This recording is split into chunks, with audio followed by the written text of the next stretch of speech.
높이 떠오르는 밝은 태양처럼 주님께서 놀랍게 역사하실 줄 믿습니다.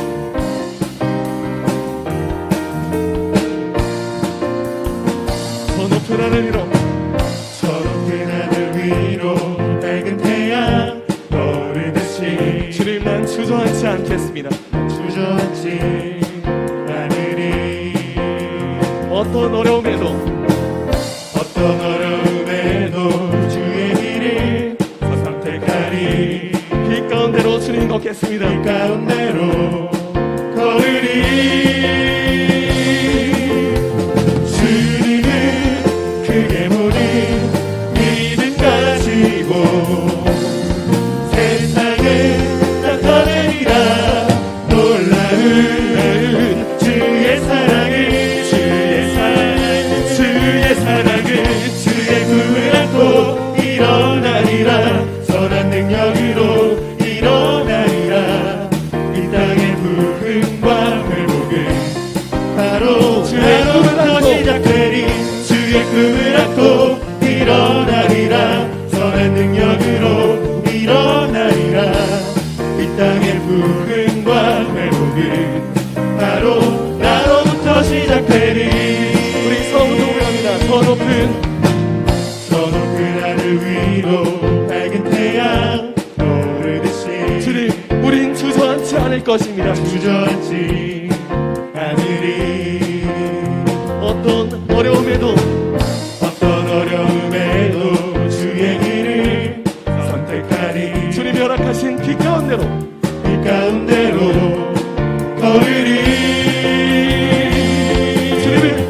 주님은 크게 보는 믿음 가지고 세상을 나타내리라. 놀라운 주의 사랑을, 주의 사랑을, 주의 꿈을 안고 일어나리라. 선한 능력으로 일어나리라. 이 땅의 부흥과 회복은 바로 나로부터 시작되리. 주의 꿈을 안고 일어나리라. 선한 능력으로 일어나리라. 이 땅의 부흥과 회복은 우리 목소리로만 고백합니다. 바로 나로부터 시작되리. 주의 꿈을 안고 일어나리라. 선한 능력으로 일어나리라. 이 땅의 부흥과 회복은 바로 나로부터 시작되리. 주의 꿈을 안고 일어나리라. 선한 능력으로 일어나리라. 이 땅의 부흥과 회복은 바로 나로부터 시작되리. 내가 사랑하는 주님이 허락하신 성령의 불이 되길 원합니다. 작은 불이 더 큰 산을, 큰 산 모두 주님 그렇게 나를 쓰소서. 불을 내려주소서. 불을 내려주소서. 내게 성령의 불이 죽어진 영혼 살리는 불이 되길 원합니다. 살릴 수 주님 있도록 나를 태워주소서. 재단 위에 나를 드리니 열방의 불로 태우소서. 다시 한번 고백합니다.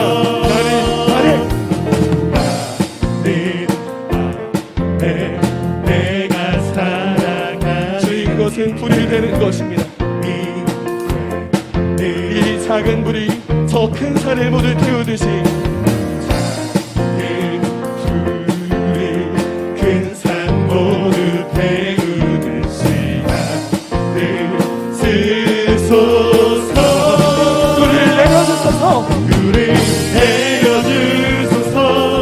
내게 성령의 불을 죽어진 영혼 살리는 그날까지 살릴 수 나를 있도록 태워주소서. 나를 태워주소서.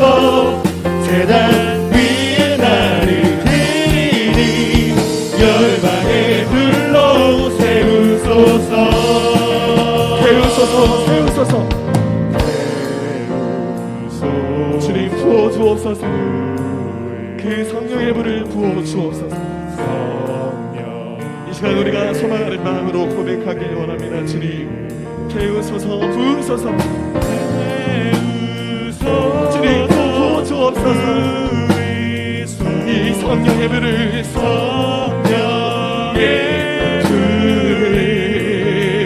깨우소서.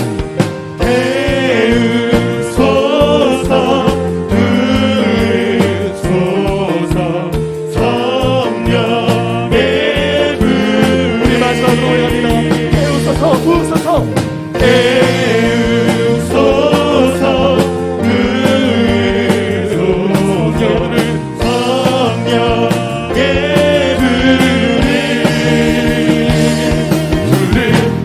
내려주소서.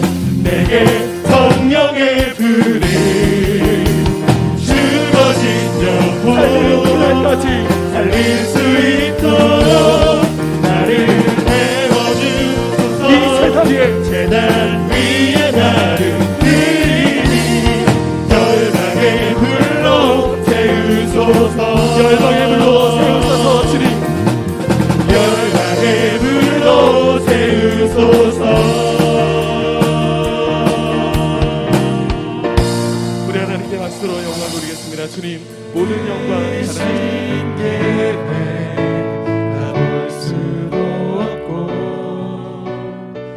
전능하사 천지를 만드신 하나님 아버지를 내가 믿사오며 그 외아들 우리 주 예수 그리스도를 믿사오니 이는 성령으로 잉태하사 동정녀 마리아에게 나시고 본디오 빌라도에게 고난을 받으사 십자가에 못 박혀 죽으시고 장사한 지 사흘 만에 죽은 자 가운데서 다시 살아나시며 하늘에 오르사 전능하신 하나님 우편에 앉아 계시다가 저리로서 산자와 죽은 자를 심판하러 오시리라. 성령을 믿사오며 거룩한 공예와 성도가 서로 교통하는 것과 죄를 사하여 주시는 것과 몸이 다시 사는 것과 영원히 사는 것을 믿사옵나이다. 아멘.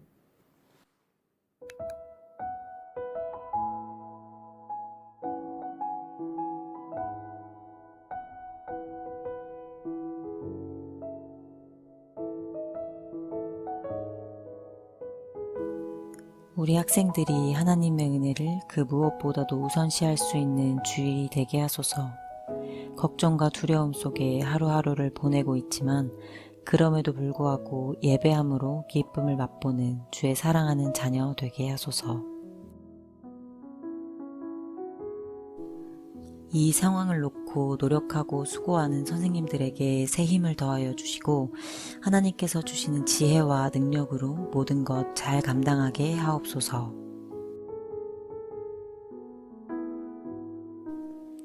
가정과 학교, 직장 등 사회 경제적인 곳에서의 정리되지 않은 어려움이 조속히 해결되게 하시어 우리가 자리한 모든 영역에서의 삶을 지켜주시는 하나님을 경험하게 하소서. 다드림의 예배와 다드리머들의 신앙생활이 위축되지 않게 하시고 주어진 상황 속에서 최선을 다하여 하나님께 영광 올려드릴 수 있는 주일 되게 해주세요.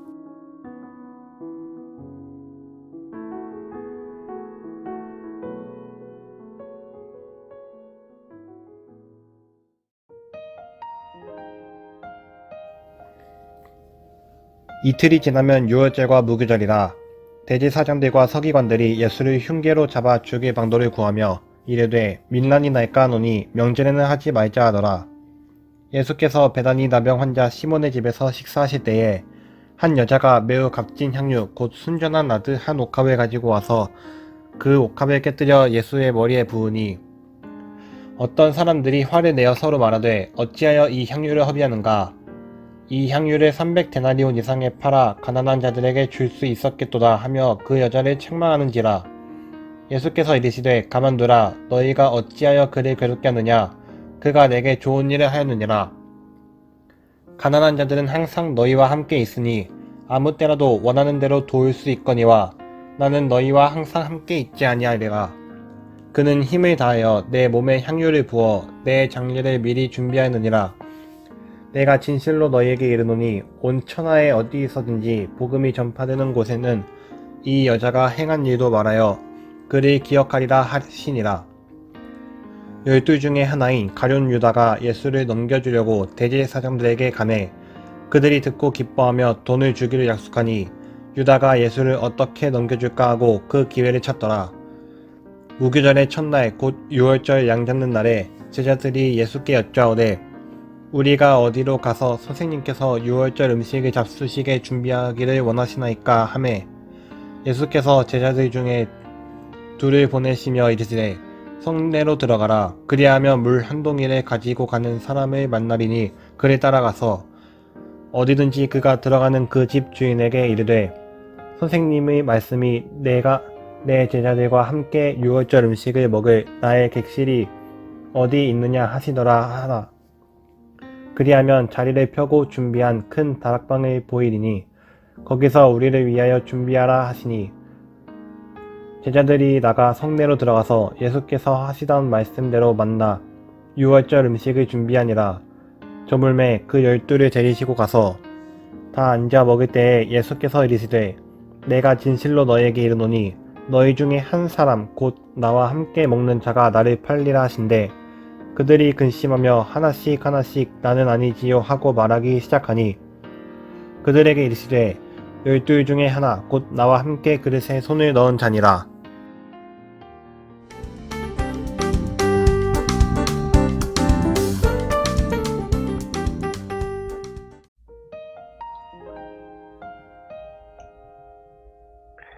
샬롬 하드님, 한 주간도 잘 있었나요? 우리 옆에 있는 분들과 이렇게 인사합시다. 좋은 일을 하는 사람이 됩시다. 오늘 말씀은 마가복음 14장입니다. 마가복음은 특별히 샌드위치 구조가 많다고 말씀을 드렸죠.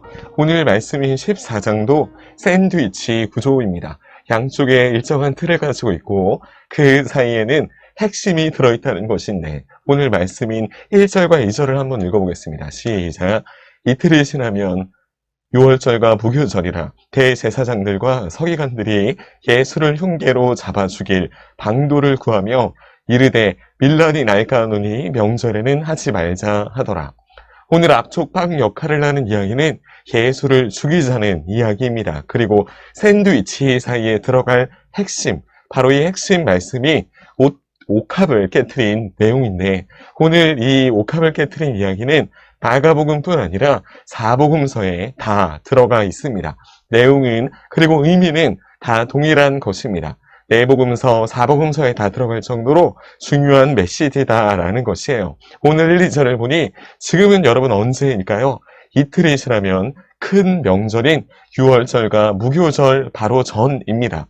여기 명절로 나오는 무교절과 유월절은 날짜로는 사실 맞붙은 절기입니다. 오늘이 유월절이라면 오늘부터 시작해서 일주일간이 무교절인 것이에요. 다른 절기가 아니라 바로 한 라인의 절기이다.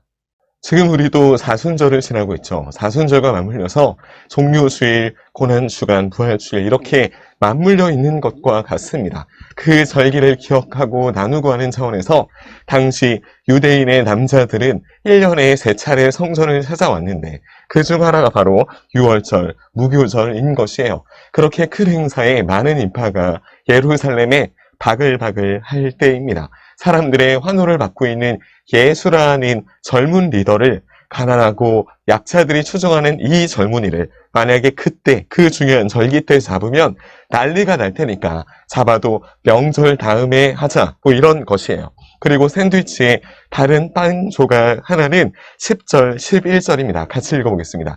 12 중에 하나인 가룟 유다가 예수를 넘겨주려고 대제사장들에게 가매 그들이 듣고 기뻐하여 돈을 주기로 약속하니 유다가 예수를 어떻게 넘겨줄까 하고 그 기회를 찾더라. 앞 이야기와 뒤 이야기가 똑같이 예수를 잡아주길, 예수님을 잡아주길 계략을 드러내고 있는데 바로 그 사이에 등장하는 이야기가 뭐다? 바로 향유옥합 이야기이다. 그리고 그 얘기가 사복음서에 다 등장하는 중요한 이야기이다. 그럼 이 이야기는 어떤 의미를 가지고 있을까요? 우리 3절을 함께 읽어보겠습니다. 예수께서 배나니 나병 환자 시온의 집에서 식사하실 때에 한 여자가 매우 값진 향유, 곧 순전한 나드 한 옥합을 가지고 와서 그 옥합을 깨뜨려 예수의 머리에 부으니, 베다니는 주로 나환자들이 모여 사는 집단 초원이었습니다. 당시에 저주의 상징이었던 나병 환자들이 많이 모여서 살았는데 그 중에 시몬이라는 사람이 지금 등장합니다. 이 사람은 지금은 나병 환자가 아니지만 예수님께서 나병을 치료하셨을 때 치료받은 사람 중에 한 사람이었습니다. 그런데 그 사람이 예수님을 자기 집에 지금 초대하고 있는 것이에요. 그래서 지금 예수님이 뭐하고 있어요? 예수님이 식사하실 때에. 자, 이제부터 성경은 우리에게 아주 중요한 그림을 보여줍니다. 사랑하는 다드림 친구들, 우리가 잘 알고 있는 시편 23편 말씀이 있죠? 너무 유명합니다. 그런데 어떤 구절 때문에 많이 우리가 호감을 가질까요? 원수의 목전에서 상을 베푸시고 내 머리에 기름을 발랐다. 여기서 상은 잔치상, 식사 자리를 말하는 것인데, 식사 자리에서 함께 먹는다는 것은 당시 기독교의 문화상 같은 친밀감, 가족과 같은 친밀감을 의미하는 것입니다. 식사가 단순히 밥 먹는 게 아니라 친밀한 교제를 말하고 있다는 것이에요. 그리고 이 식사 자리가 죄인을 상쇄하는 문둥병자의 집에서 지금 베풀어지고 있습니다. 그리고 이때 한 여인이 등장합니다. 우리는 이 여인의 이름도 알고 있습니다. 바로 마리아. 마리아라는 이름을 우리도 알고 있지만 오늘 마가복음에는 이 이름이 등장한다, 안 한다? 안 한다. 왜 이름이 마가복음에 없을까요? 여기에 중요한 의미가 있다고 생각이 됩니다. 마가복음은 왜 마리아의 이름을 밝히지 않고 이 이름을 이름도 없는 그런 무명의 한 여인으로 설명하고 있을까요? 이 이유를 모른 채 이 말씀을 마리아의 향유 옥합 이렇게 생각하면 이 말씀은 보통 우리가 어떻게 이해를 할까요? 와, 우리도 이 여인처럼, 이 마리아처럼 뭔가를 주님께 드리고 헌신해야겠다. 우리도 이 가장 소중한, 나에게 있어서 가장 소중한 것을 주님께 드리자, 깨뜨리자 하며 헌신한 한 여인의 그 헌신 자체에 초점을 두기 쉽습니다. 그런데 오늘 이 마가복음이 왜 무명으로 처리했을까? 이 여자 이름을 왜 무명으로 처리했을까를 생각해 보면 이 본문은 한 여인의 헌신과 그 열정에 초점이 있지 않다는 것을 우리는 알 수 있습니다. 우리 3절을 함께 보겠습니다.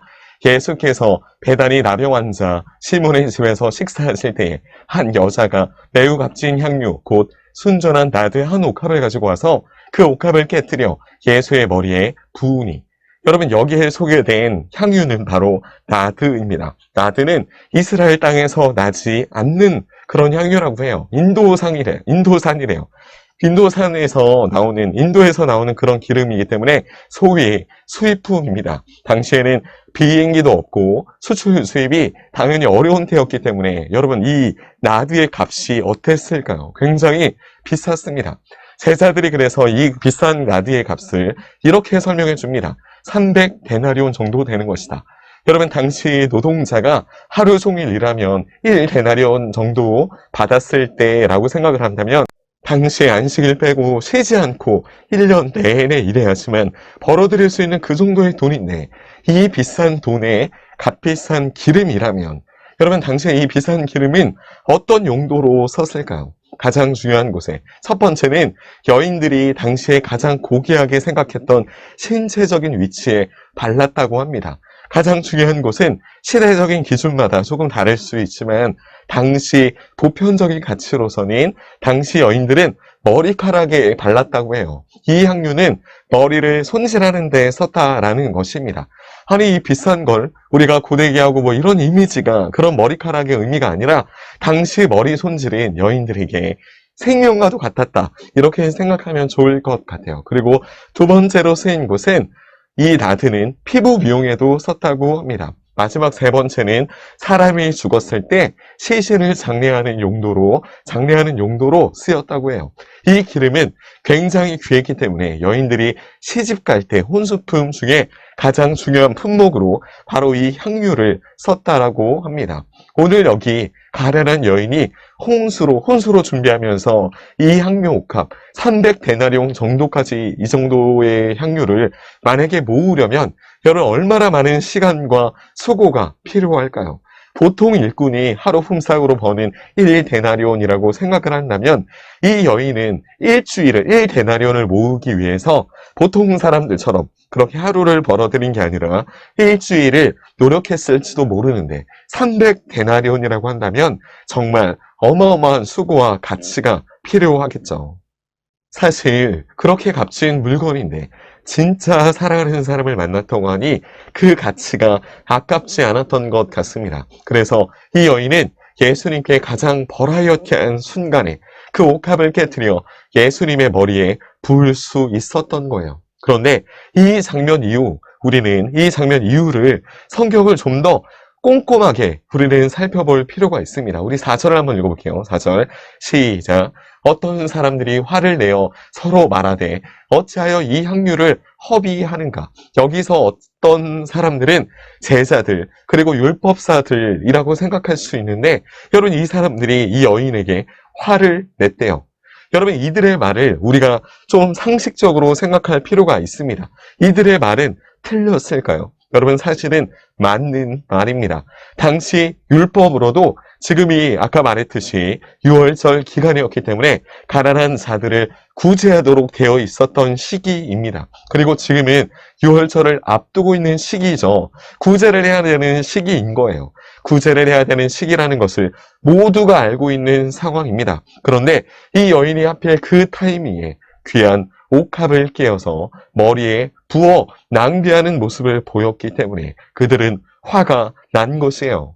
그럼 그들이 화를 낸 것이 만약에 상식이라면 어떤 관점에서 상식일까요? 바로 율법의 관점에서 상식입니다. 이 분노는 그래서 그들에게는 정말 정당한 분노였고 정상적인 반응이다라고 말할 수 있을 거예요. 그런데 이때 예수님이 5절과 6절에 이렇게 말씀하십니다. 같이 한번 읽겠습니다. 이 향유를 300데나리온 이상에 팔아 가난한 자들에게 줄 수 있었겠도다 하며 그 여자를 책망하는지라. 예수께서 이르시되 가만두라. 너희가 어찌하여 그를 괴롭게 하느냐. 그가 내게 좋은 일을 하였느니라.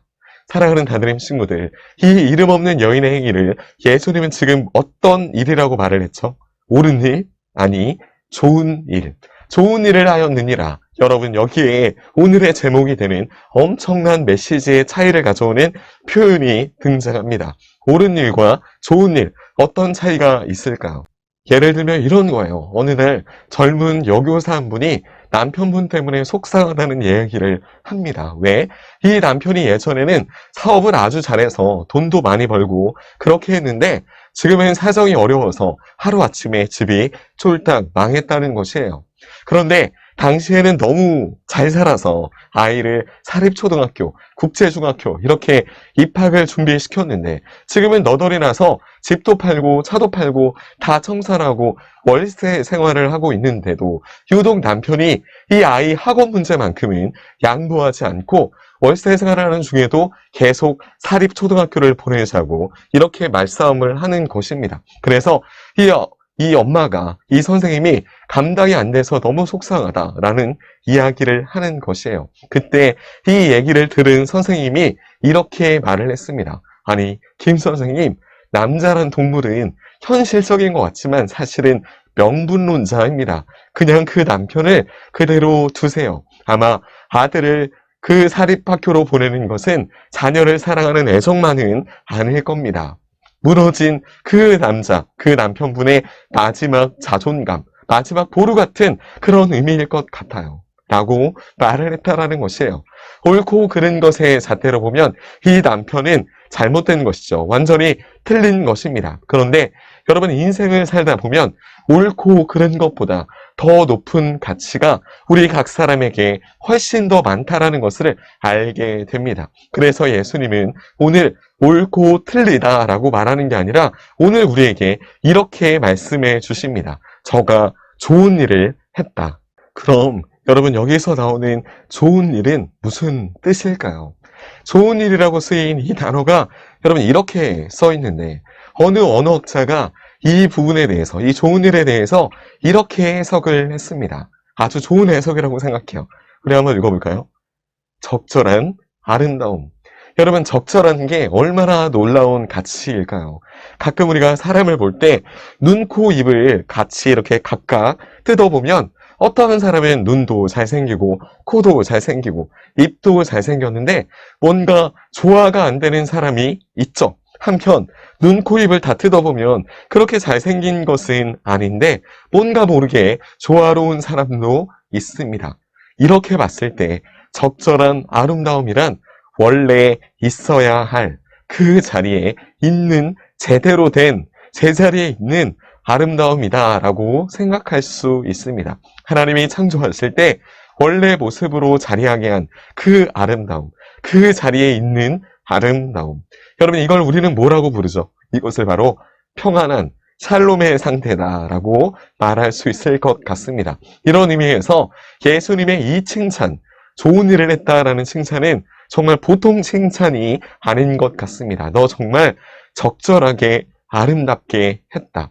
우리 다들 이미 예수님께 이런 칭찬, 적절하게 아름답다라는 칭찬을 받기를 원합니다. 다른 복음서에 보면 이 칭찬 끝에 이 여인은 머리를 풀어 예수님의 발을 닦아드렸다라고 나옵니다. 유대 여자가 여러분 보통 언제 머리를 풀어 해칠까요? 민수기의 말씀을 보면 여자가 머리를 풀 때는 자기가 철저히 죄인임을 고백할 때 머리를 푼다라고 말씀하십니다. 이 여인의 마음속에는 사실 헌신을 한 것이 아니라 이 향용컵을 부어드리는 행위가 헌신을 한 행위가 아니라 아름다운 자기의 신앙 고백이 들어있었던 것 같습니다. 그리고 또한 이 머리에 기름을 붓는다는 것은 히브리인들에게, 여러분 히브리인들이 당시에 언제 기름을 머리에 부었을까요? 바로 선지자를 세울 때, 왕을 세울 때, 그리고 대사장을 세울 때, 그리고 손님이 우리 집에, 아주 중요한 손님이 우리 집에 왔을 때, 존중과 환영과 맞이의 의미로 이 기름 부음이 드러났다고 합니다.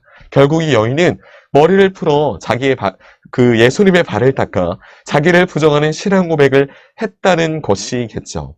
여러분, 예수님은 이 여인의 행동에 대해서 이렇게 말씀하십니다. 우리 7절과 8절을 같이 한번 읽어보겠습니다. 시작. 가난한 자들에게 항상 너희와 함께 있으니 아무 때라도 원하는 대로 도울 수 있거니와 나는 너희와 항상 함께 있지 아니하리라. 그는 힘을 다하여 내 몸에 향유를 부어 내 장례를 미리 준비하였느니라. 여러분, 이 여인의 행위는 신앙 고백이면서 예수님의 장례를 준비했다고 그렇게 설언해 주셨습니다. 그럼 이 여인이 향료컵을 드린 이 행위, 여러분 어떻게 성경에서 결론이 날까요? 우리 한번 9절을 읽어보겠습니다. 시작. 내가 진실로 너희에게 이르노니 온 천하에 어디서든지 복음이 전파되는 곳에는 이 여인이 행한 일도 말하여 그를 기억하리라 하시니라. 여러분, 이 여인이 행했던 일들이 복음이 전파되는 곳마다 널리 전파됐다고 말씀을 하십니다. 전파될 것이라고 말씀하십니다. 그런데 복음이 전파되는 곳마다 이 여인의 마리아의 얘기가 여러분 나옵니까?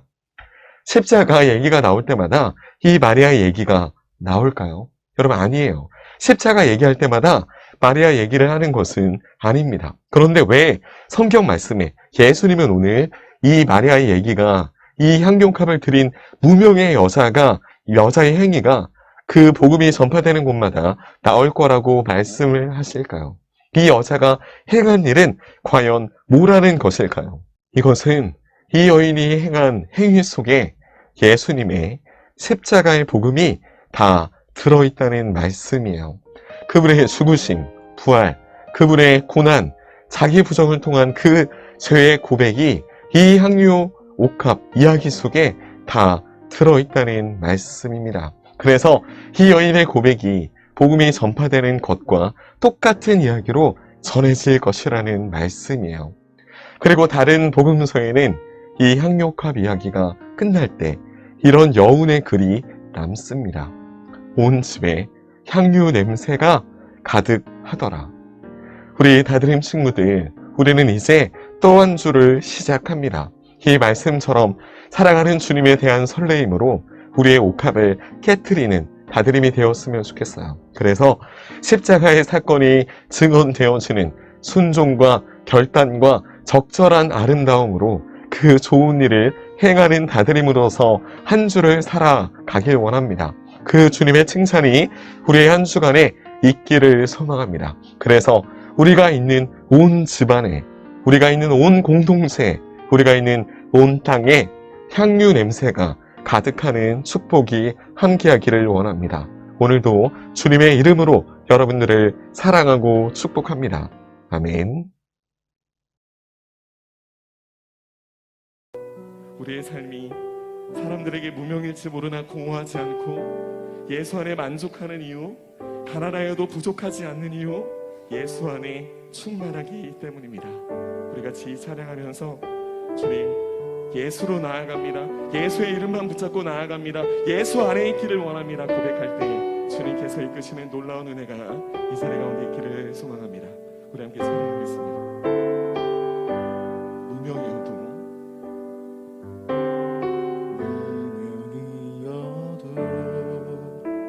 공허하지 않은 것은 예수 안에 날 만족함이라. 가난하여도 주님, 우리가 부족하지 않은 것은 부족하지 않은 것은 예수 안에 오직 나는 부요함. 우리 한번 같이 고백해볼까요? 고난 중에도 견뎌낼 수 있는 것은, 고난 중에도 견뎌낼 수 있는 것은 주의 계획 믿기 때문이라. 실패하여도 일어설 수 있는 것은 예수 안에 오직 나는 승리함이라. 난 예수로만, 난 예수로 충만하네. 난 예수로 충만하네. 난 예수로 충만하네. 영원한 왕 내 안에 살아 계시네. 내 몸이 약해도 주님, 우리가 낙심하지 않는 것은 낙심하지 않는 예수 안에 있을 때만 내가 완전하기 때문입니다. 주님, 저 화려한 세상도 우리가 부러워하지 않는 것은 화려한 세상 부럽지 않은 것은 난 예수로 충만하리라. 난 예수로만,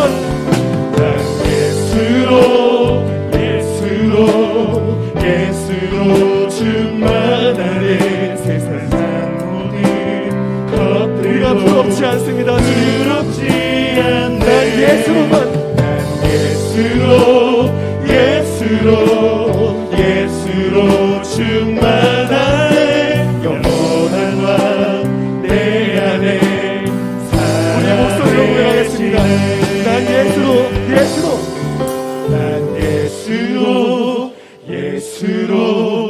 예수로 충만하네. 세상 모든 것들도 부럽지 않네. 난 예수로 충만합니다. 주님, 오직 주님의 이름 안에서 거하기 원합니다.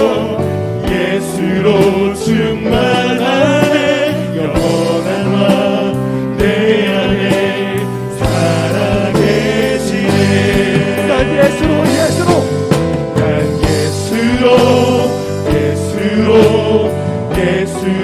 충만하네. 세상 모든 것들 부럽지 않습니다. 주님, 부럽지 않네. 난 예수로 충만하네. 영원한 왕 내 안에 살아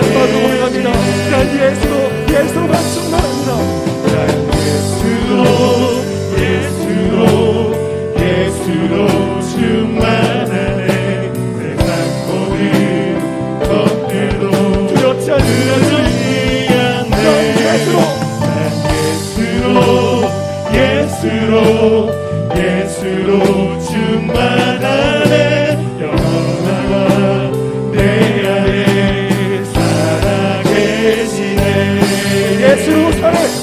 예수로 사네 그 힘으로 섭니다. 그 힘으로 서네 예수와 가네 그의 길로 걷네 그 안에서 보네 그 영광을 보네 예수의 삶으로 사네 예수로 삽니다. 주님. 예수로 사네 그 힘으로 서네 오직 주님만 걷길 원합니다. 주님. 예수와 그 십자가의 길로 갔습니다. 그의 길로 걷네 그 안에서 보네 그 영광을 보네 예수의 삶으로 사네 우리 이 시간 함께 기도하기 원합니다. 각 교구가 한 주씩 주님 앞에 무릎 꿇습니다. 주님 역사하여 주옵소서. 오늘 교구의 찬양과 주간함이 있을 때 하나님의 역사하신 그 영의 충만함이 있게 달라고 우리 함께 기도하며 나아가겠습니다. 기도합니다. 주님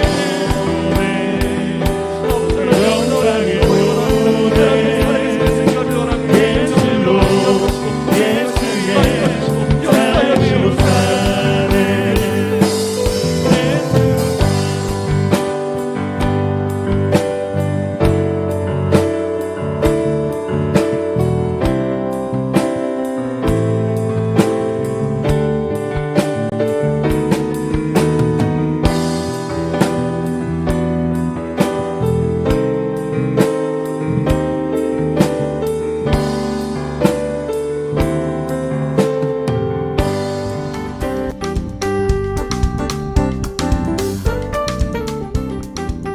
하늘에 계신 우리 아버지여, 이름이 거룩히 여김을 받으시오며 나라가 임하시오며 뜻이 하늘에서 이룬 것 같이 땅에서도 이루어지이다. 오늘날 우리에게 일용할 양식을 주옵시고 우리가 우리에게 죄 지은 자를 사하여 준 것 같이 우리 죄를 사하여 주옵시고 우리를 시험에 들게 하지 마옵시고 다만 악에서 구하옵소서.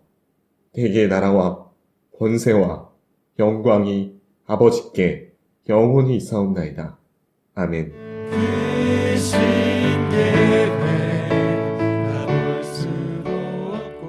야베스가 이스라엘 하나님께 아뢰어 가로되 원컨대 주께서 내게 복에 복을 더하사 나의 지경을 넓히시고 주의 손으로 나를 도우사 나로 환난을 벗어나 근심이 없게 하옵소서 하였더니 하나님이 그 구하는 것을 허락하셨더라.